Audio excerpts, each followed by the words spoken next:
So let's go. So everyone, welcome to the Mastermind Book Club. I'm David Diaz. Here with us is Charles, Gina, and Reggie, all whom make a part of the Mastermind Book Club, just like you do as well. So thank you for being with us tonight.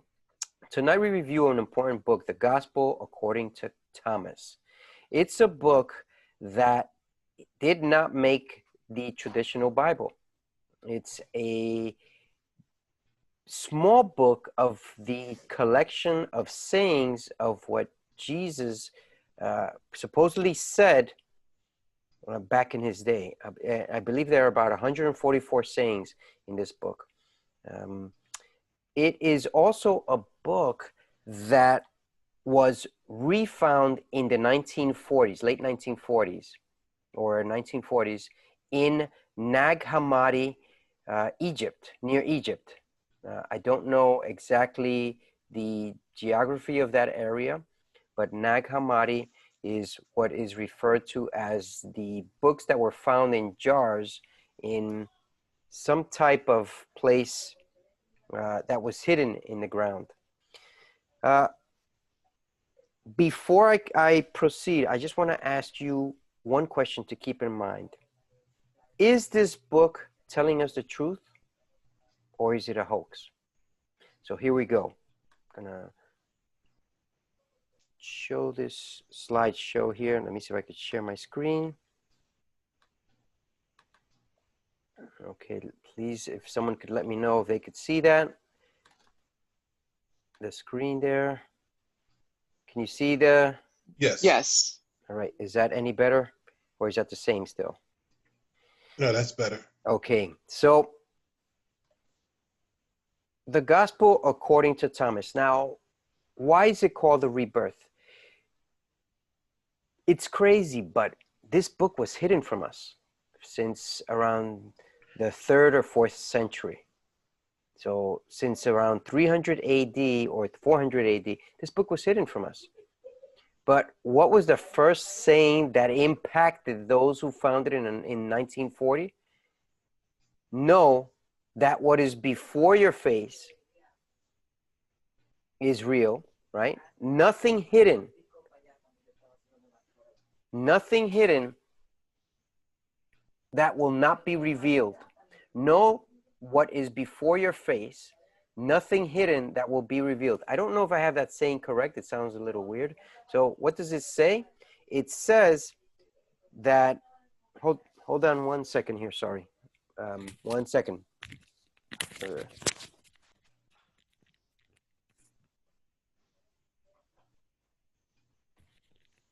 All right, sorry about that interruption. So this book was hidden from us. That's the bottom line. It was hidden from us. But what is being said in this book is that whatever is hidden, it will eventually be revealed because it was hidden for a purpose. And that's what we're going to find in the next few slides, what the purpose is. First of all, this book talks about poverty. What is poverty? There's no specific order, but this is the order that I chose. What is poverty? It's not knowing about your inner self. That's what poverty is. You could be poor, but being impoverished is a sin, not knowing about yourself. I didn't know about myself many years ago. I'd say, while I was growing up, just by chance, I found out that I could know about myself, but I didn't know enough that I could be able to grow and that I could be able to find a bigger treasure within me. So this is part of what is being taught in this Bible. To listen and hear. Most of us believe that to listen and hear, we just need to stay quiet and listen to somebody else speak. But how about staying quiet and listen to your heart speak? Listen to your brain communicate with you. This is where the loudest voices come from. I didn't know this not too long ago, but I have been communicating with myself since at least the age of 6 or 7, because I remember when I was in kindergarten, walking to school thinking that baby Jesus was with me all the way. Maybe it sounds funny, maybe it sounds crazy, but that's the truth. Where is the kingdom of heaven? I believe it was Charles that was saying, some of us will believe that the kingdom of heaven is in the clouds. Therefore, the kingdom will be preceded by birds. Some of us will think the kingdom is in the ocean. Therefore, the fish will precede us. But then there are others who think that the kingdom is either in the mountains, in a shrine, in a temple, or whatever it is that you want to call it, right? If the kingdom is only found in those places, did you know that we have been only taught what was most convenient for us to listen to?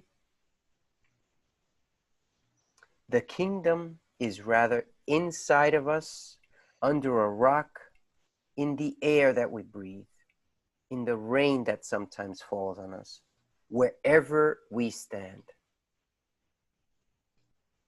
That is information that if it gets out, it might turn a lot of people away from the places of worship. What is death? What is death? So the way that it's described in this book, it's amazing. Death is a lack of knowledge, the lack of pursuit of improvement of oneself, the lack of listening and communicating with oneself, the lack of not improving on whatever you have been given to improve upon. It's inertia. It is motionless. Death. Death is just our body being referred to as one part of ourselves. One part. What is that part? The part that brings us to this earth. Being alert as a serpent, or being simple as a dove. These are two sayings that are said in one of the lines that Jesus said to his disciples. Being alert as a serpent, or being simple as a dove. Why? Because, anyone? Being alert as a serpent, or being simple as a dove. Being simple as a dove is to avoid conflict. Being alert as a serpent is to know when to get away from conflict, right? Being simple as a dove, avoid conflict. Being alert as a serpent is to avoid conflict. Is that right? I believe so. The three questions that we all probably have asked ourselves in our lifetimes. Where do I come from? Who am I? Where am I headed? This gospel offers us the answers to these three simple questions and many others. Where do you come from? You come from the light. You come from the light. Who are you? You are the light. And where are you headed? Towards the light. Why is this saying a little bit confusing at first? I found it confusing at first, but immediately I looked further. If you come from the light and you are headed to the light, you are light. So what does that mean? That if you look within the light yourself, you will find the better version of yourself eventually. Plain and simple. You are the light. You're headed towards the light. And you came from the light. What proof do we have that we are God's children? Movement and repose. What do these words mean? Movement refers to action, and repose refers to calmness. You're able to move, you're able to act, and you're able to be calm. Why calmness? Calmness, repose, is another word for meditation, for prayer, which is a type of meditation. Have you been meditating? I am attempting to meditate on a daily basis. It's not easy at the beginning. It's not easy. I don't have much focus in reference to meditating long hours on a daily basis. I don't know if I will get there, but I am planning to get there. That is one of my goals, is to meditate a complete day or more. The sayings that we've all been taught: ask and you shall receive. Seek and you shall find. Knock and it shall be opened. Well, guess what? There's one more. Live as if you have already received whatever it is that you want. As if you're surrounded, as if you are enveloped in whatever it is that you want in life. We've all probably practiced this at one point or another. However, we do it on a diminutive scale, and we forget to apply it and multiply on that on bigger things. Another saying that Jesus says is, why do you wash the outside of the cup? Why do you wash the outside of the cup? Do we forget to wash the inside of the cup? We are the cup. Cleanse your internal. Cleanse your mind. Within the inside is where the biggest growth happens. These are the sayings that I find the most powerful in this book. Our thoughts are things. Our emotions can become motion. If we combine the two, emotion and motion, we will grow immensely. Just remember what the reality of our experience is.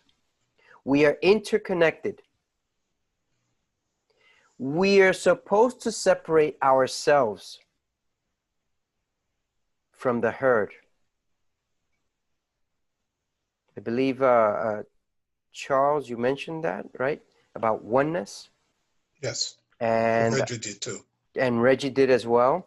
And so some of these sayings, as crazy as it may seem, leave a lot of clues to what traditional sayings are lacking.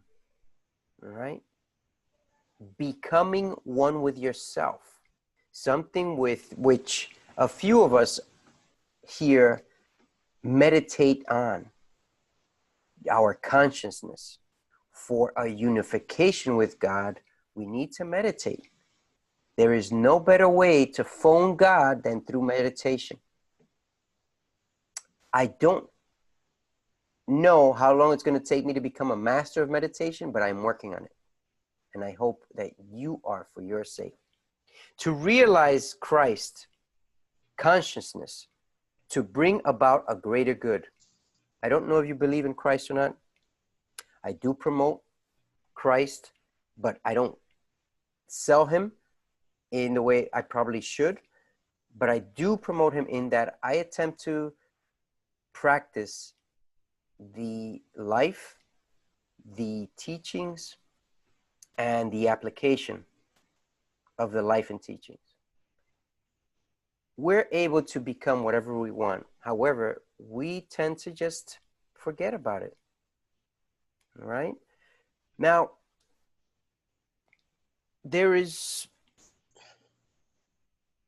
are 4 gospels that are accepted. What is the difference between the four Gospels and this Gospel?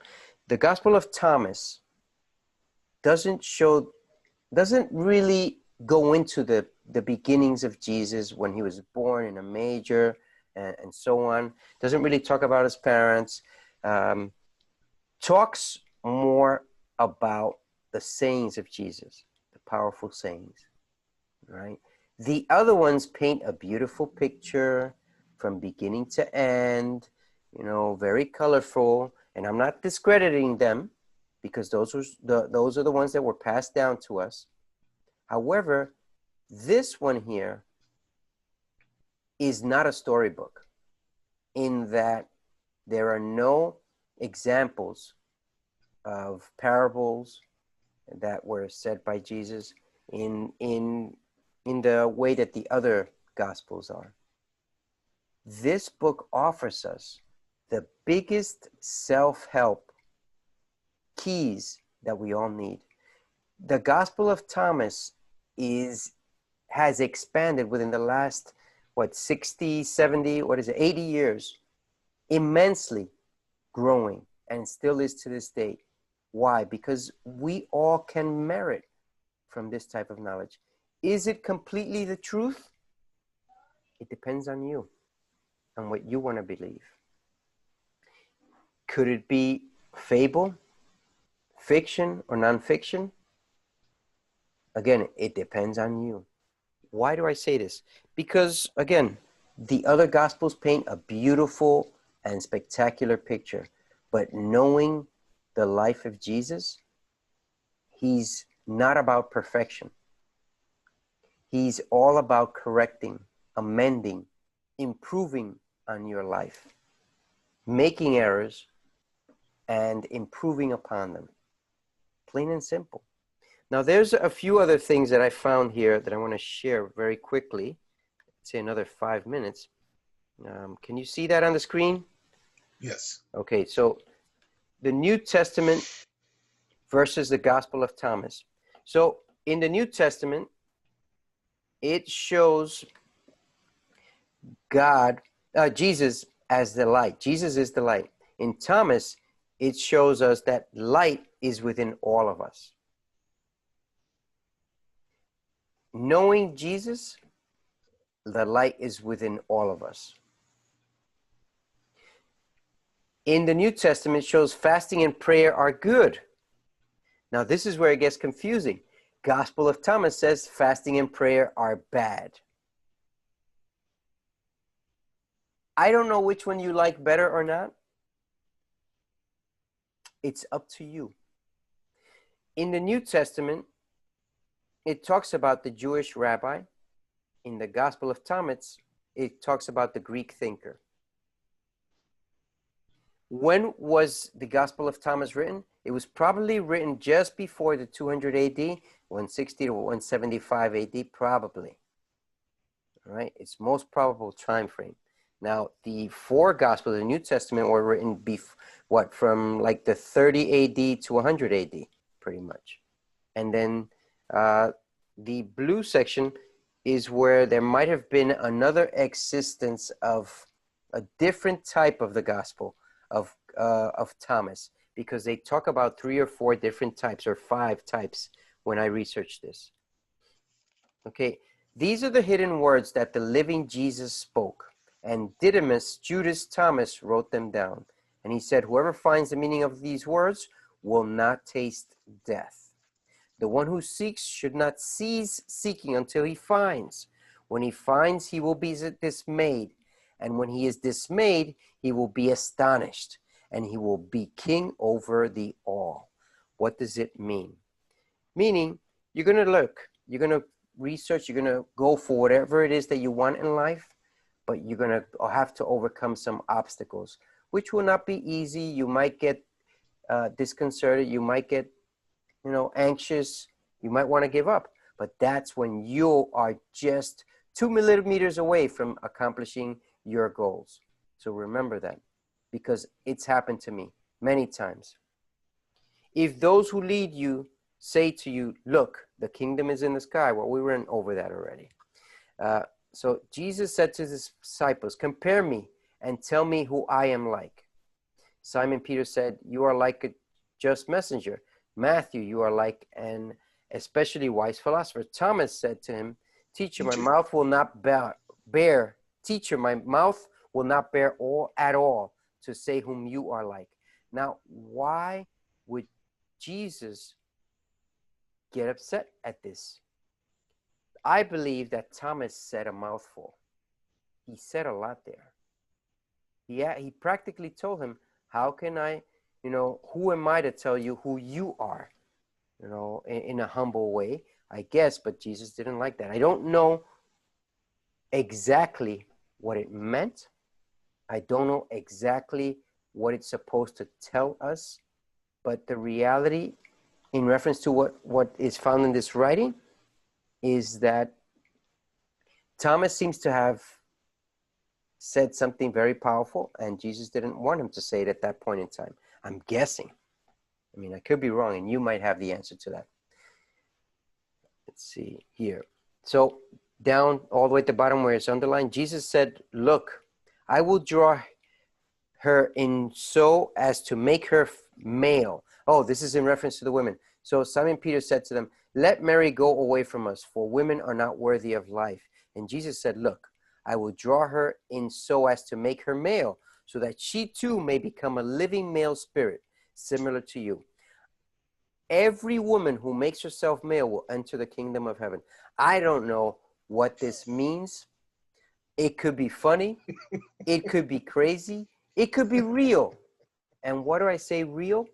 Well, there are a lot of women right now who don't like to be women and, either like to be men or something similar. So is this saying crazy? Maybe it is. But the times are showing us that women are changing, are becoming independent, are supporting their spouses, meaning male or female. So you tell me, and whatever it is you say, fine, because there is no one right or wrong way. All right. It's whatever you believe. Now, Jesus goes into saying, or he was asked, what type of food should we eat? What did he say? He said that whatever you feel comfortable with is fine. If you want to go vegetarian, fine. If you want to go vegan, is fine. If you want to eat meat, is fine. Whatever it is, it's fine. Woe to the soul that depends on the flesh. Woe to the flesh that depends on the soul. His disciples said to him, the kingdom, on what day will it come? It will not come by watching. Most people are watching, waiting, not doing anything. They will not say, look here or look there. Rather, the kingdom of the Father is spread out upon the earth, and people do not see it, do not appreciate it, do not enjoy it. Why am I saying this? There's a saying that says, the best things in life are free. The second best things in life, you've got to pay for them, and they're probably very expensive. So that's it for my review of the Gospel of Thomas. I really enjoyed this simple book. It's not difficult to read. I have a book. I purchased a book, but I haven't received it yet, and I plan to reread this book as well. Why am I telling you this? Because this book is not accepted by normal traditions. It is telling us certain key points that are very powerful when applied to our lives, just like all the other books that we've been listening to or reading. And I believe that no matter what path you're choosing, you just got to keep working at it, pounding away, realizing that you are on the brink of accomplishing whatever it is that you want. How did one of the people that I listened to in the other two sayings say? Act as if you are already living in whatever it is that you want to accomplish. That is one of the reasons why I usually have a background of a Lamborghini. That is usually why I have a background on my phone reminding me of the 9 things or so that I need to be aware of that I need in my life. That is the reason why I changed my focus of, instead of having top 3 business goals, I have 2 family and 1 business goal as an immediate goal. As a long-term goal, I have more business goals. But as an immediate goal, I changed what I was going after because family is important. Enjoying life is important. Loving yourself is highly important. Any questions from anyone? Going once, going twice. Sold. Well, I want to thank you for joining us on the Mastermind Book Club tonight. This book is very powerful, and so will the books that we're going to be doing next week from Florence Scovel Shinn. So tune in tomorrow as I post in what tomorrow's book will start out to listen to. Have a great evening, everyone. And until next week when we cover Florence Scovel Shinn's book.